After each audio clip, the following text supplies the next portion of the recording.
I'm going to do a real quick example of a stress analysis in Inventor. So if I hit New, I can go ahead and start with a standard inch part. I can create my sketch on one of these planes. That always flips it sideways. It doesn't matter if you want to flip it back up or right or not.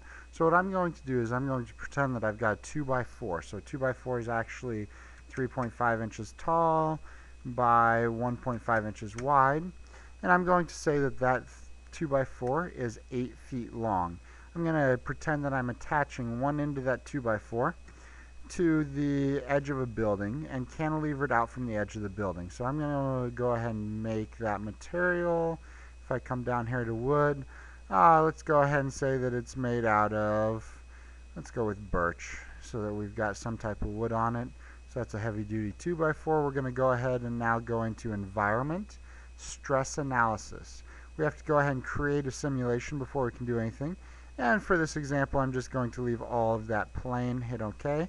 Now what I can do is I can start to apply points that are fixed, and I can start to apply forces or pressures.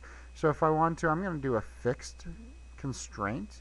And I'm going to say that this end of the 2x4 is glued to the edge of the building with some super strong glue that will never give way. And it's going to go ahead and pop up under my constraints. Right there's that fixed constraint. My material is already set up as my wood. And now I can go ahead and apply different types of loads. There's more down here as well. For this quick example, I'm just going to go ahead and apply a force.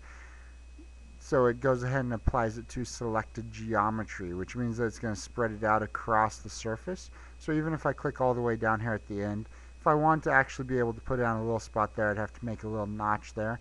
But it applies a force all along there. So let's say that I put a weight equivalent to 200 pounds. Kind of spreads it out on there. I'm going to say OK. It automatically defaulted to pounds even though I didn't type it in.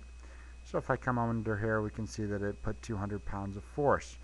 Now what I can do is I've got my fixed constraint, I've got my force there. I can go ahead and hit simulate and hit run, and it's going to go ahead and calculate what happens to this object when that force is applied. Now it usually exaggerates what it actually does. The two I usually look at are displacement. And we can see right there that it says at this end it has the most displacement, which is 2.692 inches. Remembering that this is 3.5 inches tall, it would actually only deflect to about right here. They exaggerate it so you can see the effect of it. Safety factor is the next thing I look at. It says the minimum safety factor is 2.99. And that would be probably down here somewhere where it's under the most stress. Safety factor, usually they say that you can go down to a safety factor of about 1.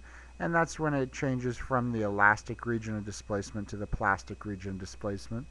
For most of my assignments, I tell students to keep it above a safety factor of 5. Just so we're safe, things like that. Professionals have different things that they keep it at. That is the basics of how to do a stress analysis.